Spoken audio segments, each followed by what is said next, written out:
펴보세요. 여기다가 필기를 하면서 문법 개념을 정리를 해보자. 높임 표현부터 한번 배워보겠습니다. 학교에서 지금 나가고 있죠. 자, 높임 표현이란 무엇이냐? 우리가 문장에서 높여야 되는 대상을 높여서 부르는 표현이 높임 표현이야. 일단 이 선생님이 얘기해준 문장을 쭉 위에다가 써보세요. 할아버지,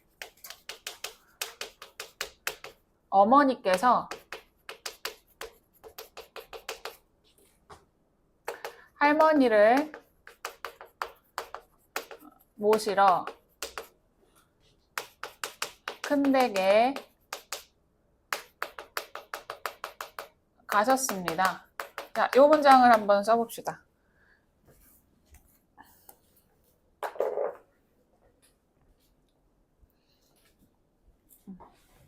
썼어? 글씨 되게 빠르다.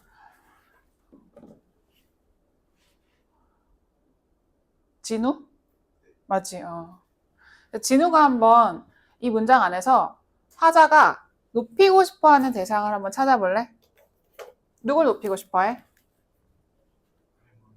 할머니, 또 어머니, 또 맞아요. 할아버지까지 이렇게 이 발화자는 이 세 명을 높이고 싶어. 근데 누구를 높이는지에 따라서 우리가 세 가지로 나눠볼 건데, 첫 번째, 이 문장의 주어, 어머니께서 뭐 하셨습니다. 이 문장의 주어는 어머니야. 이렇게 주어를 높이는 높임을 우리가 주체 높임이라고 부릅니다. 문장의 주어를 높이는 방식인데, 이 문장에서 주어를 높이기 위해서 사용한 요소를 다 찾아보자. 이번엔 희규가 해볼까? 자, 주어를 높이기 위해서 어떤 요소를 쓰고 있어? 맞아요. 깨가 아니라, 어머니 가라고 안 하고 깨서라고 했죠? 요거 주체 높임의 요소입니다. 또 하나 더 있어. 가셨습니다. 맞아. 가셨습니다 안에 원래 만약에 어머니를 높이지 않는다면 뭐라고 얘기했을까? 갔습니다. 맞아요. 갔습니다라고 했겠지? 지금 가셨습니다 안에는 가다의 가에다가 시라고 하는 선어말 어미에다가 과거 시제 엇에다가 그다음 높임의 습니다가 붙어 있어. 갔습니다라고 얘기 안 하고 가시었습니다라고 표현한 거는 요 시라고 하는 부분이 어머니를 높이기 위해서 주체 높임으로 활용이 된 거죠. 자, 그러면 진우가 또 해보자. 할머니라고 하는 자, 요 목적어잖아. 문장의 목적어나 부사어를 우리가 문장의 객체라고 부르는데 객체란 무엇이냐? 문장 안에서 목적어나 부사어를 얘기한다. 이 할머니를 높이기 위해서 어떤 요소를 쓴 것 같아? 그치? 만약에 모시러가 아니었으면 뭐라고 했었을까? 친구를 그치? 데리러라고 했으면 안 높였지만 할머니를 이라고 되니까 모시러라는 어휘를 사용하고 있어. 그죠? 그다음 하나 더 있습니다.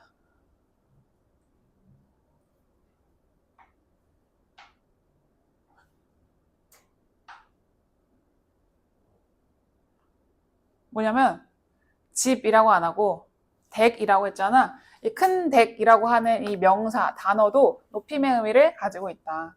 할머니를 높이기 위해서 할머니의 집을 높인 거지. 자, 그 다음에 마지막 할아버지를 높이기 위해서 이 문장을 듣는 청자인 할아버지를 높이고 있어. 이 할아버지는 문장의 상대방이기 때문에 상대 높임이라고 부르고요. 이 문장을 듣는 청자를 우리가 상대라고 부른다. 할아버지를 높이기 위해서 사용한 요소 하나 있습니다. 그게 뭐죠? 습니다. 맞아요. 습니다. 이 부분이 존댓말이라고 하는 상대 높임이야. 자, 그럼 차례대로 한번 주체 높임, 객체 높임, 상대 높임의 방법을 쭉 배워볼게. 첫 번째, 좀 정리를 해보면 1번 주체 높임에는 어떤 방식이 있는가?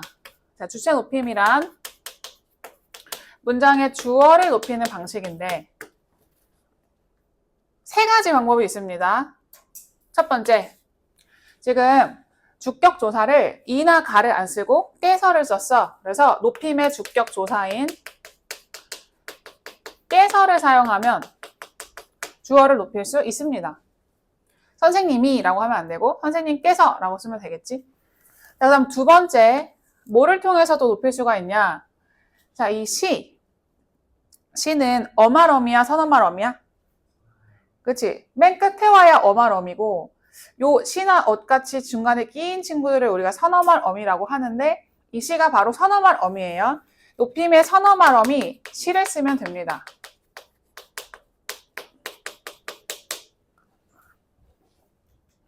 그런데 이 문장에서는 이렇게 두 가지 요소만 활용을 하고 있지만 사실 세 번째 요소도 있다. 세 번째 뭐가 있냐? 맞아. 특수어휘. 이 자식 열심히 했나 보네.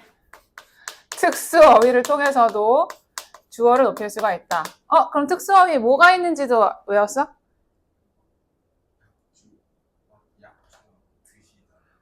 약주. 드시다. 괜찮으시다. 진지. 잡수시다. 이런 것들, 맞아요. 이제 외우는 방법을 딱 알려줄게. 어떻게 외우면 되냐면, 개, 주, 드, 잡, 편, 돌. 그러니까, 너네가 달리기 잘해? 아니야? 달리기 못해?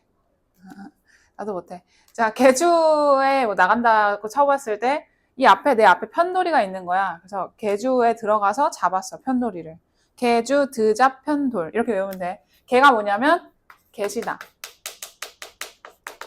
자, 엄마가 있다라고 안 하고, 엄마가 계시다라고 하는 거. 엄마께서 계시다라고 하면 주어를 높이는 거죠. 개주. 주가 뭐냐? 어머니께서? 맞아. 주무시다. 개주, 드가 뭐냐? 어머니께서 진지를 드시다. 또는 잡. 어머니께서 진지를 잡수시다라고 할 수도 있죠. 개주, 드잡, 편. 편이 뭐냐? 어머니께서 편찮으시다. 그리고 돌. 어머니께서 하면 좀 슬프지만 내 꿈속에서 어머니께서 돌아가시다. 꿈속에서라고 하면 괜찮겠지? 꿈속에서 어머니께서 돌아가시다. 이렇게 개주, 드잡, 편돌 이렇게 6가지 요소들이 다 높임을 의미하는 특수 용언이다. 특수 용언, 특수 동사들이야. 외울 때 이제 개주, 드잡, 편돌로 외우면 되는데 자, 그 중에서 함정선지로 어떤 것들이 나오냐면 계시다에다가 밑줄 쳐놓고 어떤 문제가 나오냐. 계시다. 주어를 높이는 선어말어미 시를 통해서 주어를 높이고 있다. 이렇게 나와. 맞는 거야? 아니죠. 이 계시다의 시는 가시다의 시랑 다르게 없으면 안 되잖아. 그치? 개다라는 말은 없죠? 주무다라는 말은 없어. 그래서 계시다의 시 그리고 주무시다의 시 이렇게 두 가지 친구들은 선어말어미가 아닙니다. 뭐냐면 얘까지가 하나의 어간이야. 그러니까 가다의 가처럼 예쁘다의 예쁘처럼 계시, 주무시까지가 하나의 어간입니다. 어간의 일부라고 쓸게. 어간의 일부다. 먹다의 먹이 어간, 다가 어미라고 부르는 그런 부분인데 계시, 주무시까지가 어간이고 뒤에 있는 다가 어미입니다. 그래서 시나 계시다의 시, 주무시다의 시는 선어말 어미가 아니라는 거 조심하세요. 그러면 드시다, 잡수시다, 편찮으시다, 돌아가시다의 시는 뭐죠? 자, 얘네들은 좀 애매한 부분인데 뭐냐면 원래 들다, 식사를 들다라고 하는 단어가 있었어. 근데 들다에다가 시를 붙인 게 맞아.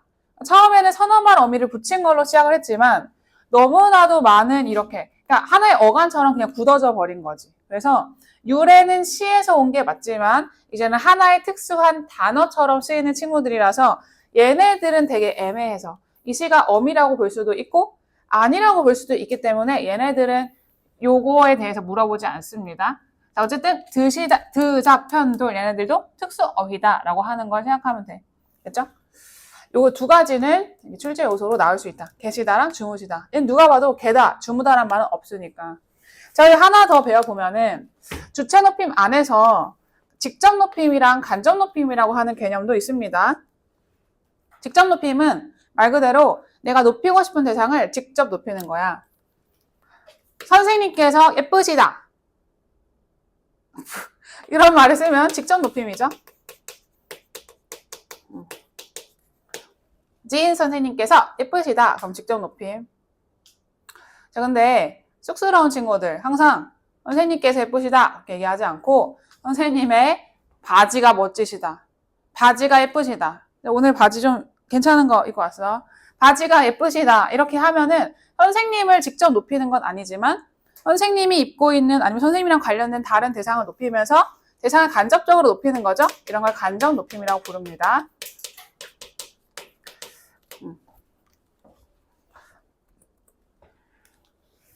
직접 높임이란 내가 높이고 싶은 대상을 직접 높이는 거야. 예시 써놓을게. 선생님께서라고 해. 은근슬쩍 다른 걸로 고치지 마세요. 예쁘시다.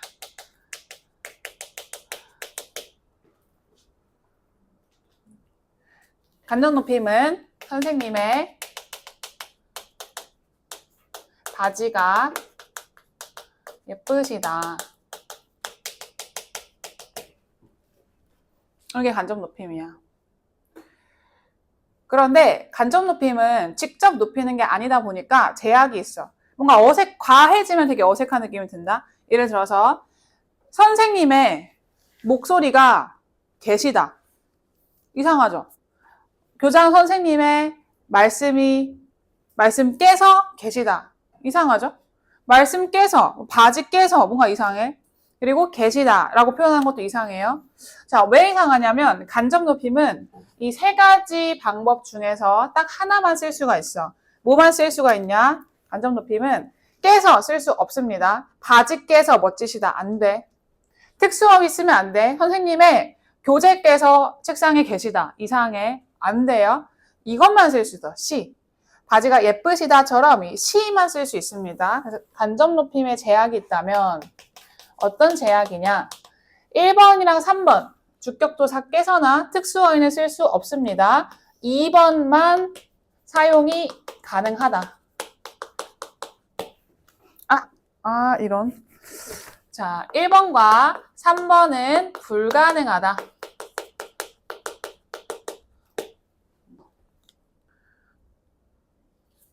자, 그럼 퀴즈를 한번 맞춰보겠습니다. 퀴즈.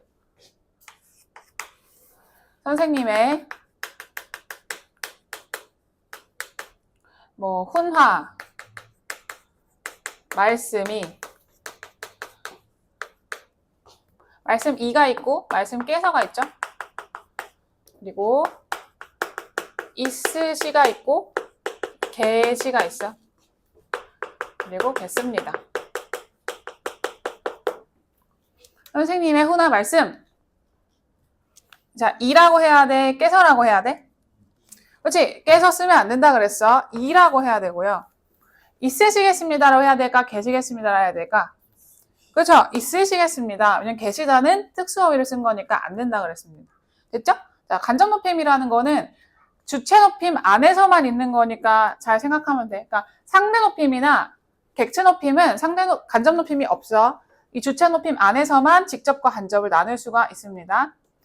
근데 나중에 헷갈릴 수가 있어. 예를 들어서 선생님의 바지가 멋지시다 이런 건 괜찮아. 근데 선생님의 주문하신 커피가 나오셨습니다. 이건 안 돼. 밀접한 관련이 있어야 간접 높임이다.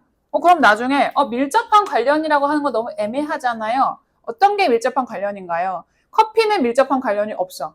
근데 바지는 밀접한 관련이 있어. 자, 어떤 식으로 하면 되냐면 그 사람의 신체 일부면 됩니다. 예를 들어서 다리가 기시다. 머리가 빛나시다. 이렇게 대머리면 빛날 수 있죠. 머리가 빛나시다 이런 식으로. 아니면 그 사람이 오랫동안 사용하고 있었던 소유물이면 간접 높임이 됩니다. 소유물. 신체, 소유물. 아니면 선생님의 따님이 예쁘시다. 이렇게 가족이면 간접 높임의 대상입니다. 되게 밀접하지. 소유물. 가족. 그리고 선생님의 말씀이 멋지시다. 선생님의 의견이 멋지시다. 이런 식으로 그 사람의 생각이나 의견이면은 간접 높임의 대상이 맞습니다. 오늘 방금 구매한 선생님의 커피 멋지시다. 아니야. 그거는 간접 높임의 대상이 아닙니다. 그렇죠? 자, 그 다음 이제 주체 높임이 끝났고요. 두 번째로 이제 객체 높임으로 가볼게. 두 번째는 객체 높임이다. 객체 높임은 조금 더 짧아. 간단해. 객체 높임이란 문장 안에서 목적어를 높이거나 아니면 문장 안에서 뭐 할아버지께 이런 식으로 부사어에 있는 대상을 높이면 객체 높임이다. 객체 높임의 방법에는 두 가지 방법밖에 없습니다. 첫 번째, 할아버지에게 라고 하면 안 되죠? 할아버지 뭐라고 해야 돼? 내가 할아버지에게 선물을 드리다 하면 안 되잖아. 할아버지께라고 해야 되죠? 이걸 부사격 조사라고 불러. 부사격 조사 께를 사용하면 부사어를 높일 수가 있다. 자, 두 번째 방법은 뭐가 있냐? 선물을 주다가 아니라 드리다. 데리고 가다가 아니라 모시다 이런 식으로 특수한 어휘를 사용하면 되겠죠? 이것도 특수 어휘 중에서 명사들 빼고 특수 용어만 조금 외워보자. 모드 여백. 4개야. 모드 여백. 모, 할아버지를 뭐일 것 같아? 모시다. 드, 맞아요. 할아버지께 선물을 드리다. 여, 할아버지께 질문을 여쭙다. 이 비읍은 생략할 수 있습니다. 여쭈다 같은 말이야. 할아버지를 보다가 아니라 뵙다. 이 비읍도 생략할 수 있습니다. 뵈다라고 해도 돼요. 여쭈다, 여쭙다, 뵈다, 뵙다 같은 말이고 모드, 여뵙 이렇게 4가지가 바로 객체 높임의 특수 용언이다. 특수 동사. 이렇게 4개를 외워줘야 됩니다. 모드, 여뵙 이렇게 4가지는 객체 높임의 특수 어휘다. 자, 그래서 주체 높임의 특수 어휘 6개를 외워야 돼. 개, 주, 드, 잡, 편돌. 객체 높임의 특수 어휘 4개를 외워야 돼. 모드, 여, 뵙 이렇게 4가지야. 자, 일단은 첫 번째로 객체 높임에서 어떤 함정선지가 나오냐면 자, 모시다에 밑줄 쳐놓고 선어말어미 시를 통해서 객체를 높이고 있다 이렇게 나와. 맞아요? 아니죠. 여기서의 시는 뭐가 아니야? 선어말어미가 아니죠. 요 모시다의 시 선어말어미 아닙니다. 예, 어간의 일부입니다. 계시다, 주무시다랑 똑같이 모시까지가 하나의 어간이야. 자, 그 다음 두 번째로 출제 요소가 뭐가 있냐면 이것도 나와. 모시다, 특수어휘 모시다를 통해서 문장의 부사어를 높이고 있다. 이렇게 나와요. 맞는 거야? 문장의 부사어를 높일 수 있을까, 모시다는? 봐, 내가 할아버지를 모시다. 이건 목적어를 높이는 거잖아. 이 모시다는 객체 높임이지만 목적어만 높일 수가 있어. 각자 정해져 있어. 한번 맞춰볼까? 정리해보자. 자, 이 모시다는 할아버지를 모시다. 즉 목적어만 높일 수가 있고요. 부사어 못 높입니다. 자, 이 드리다는 뭘 높이는 것 같아? 머릿속으로 예문을 한번 만들어 보면 돼. 내가 그렇지? 선생님께 선물을 드리다. 부사어를 높이는 거죠? 선생님을 드리다 아니잖아. 부사어를 높이는 거고요. 각각 정해져 있어. 이게 두 번째 출제 요소야. 여쭙다. 이건 뭘 높이는 것 같아? 봐봐. 내가 선생님을 여쭙다? 아니, 이상하잖아. 질문을 여쭙는 거야. 누구한테? 선생님께. 그럼 부사어를 높이는 거죠? 자, 마지막은 한번 희규가 해보자. 뵙다는 뭘 높이는 것 같아? 목적으로. 그치? 내가 선생님을 뵙다. 목적어를 높이는 거예요. 자, 이런 식으로 각각 특수 용언이 높이는 대상이 정해져 있다. 이게 두 번째 출제 요소 되게 중요한 부분입니다. 당연히 부사격 조사 깨는 부사어를 높이는 요소입니다. 얘도 정해져 있어. 자, 객체 높임은 이게 끝이야. 되게 단순하죠? 자, 마지막 상대 높임으로 가보겠습니다. 3번 상대 높임.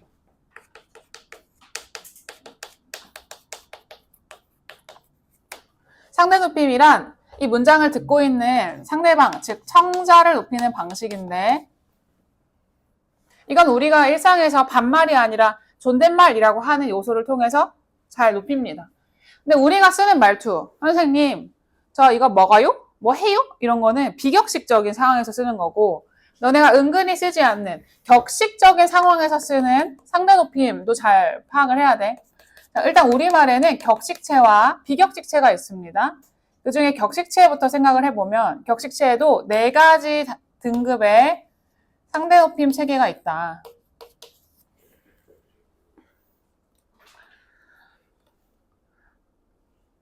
우리가 사극 같은 거를 자세히 보면 이 격식체 체계가 다 나와 있거든.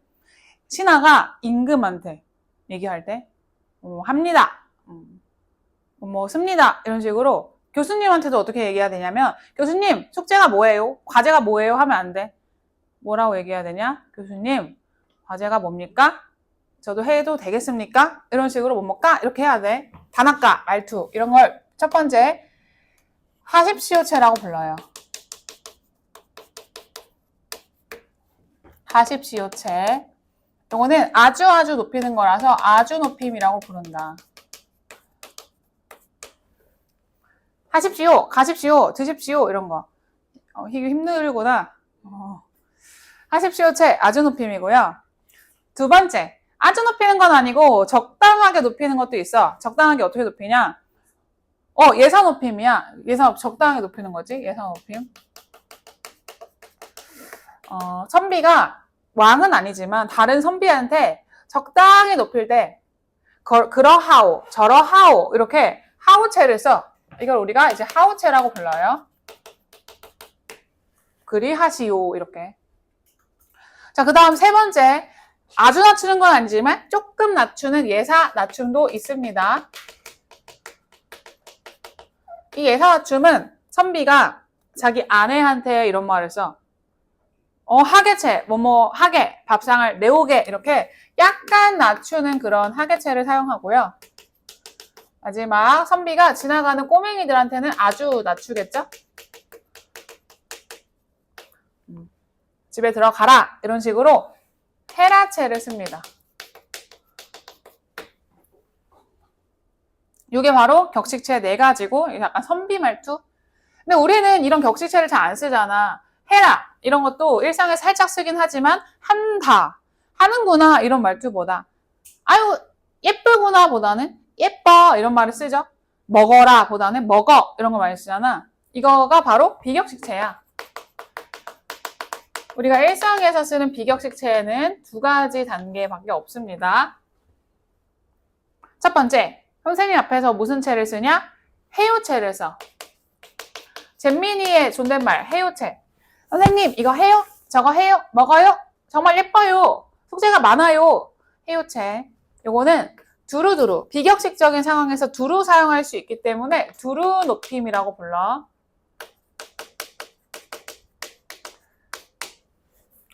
자, 근데 뭐뭐 해요? 여기서 요를 떼면 뭐가 되냐? 뭐 해. 반말이 되죠? 그래서 이걸 해체라고 부르고 이 해체는 두루두루 낮추는 거니까 두루 낮춤이라고 부른다.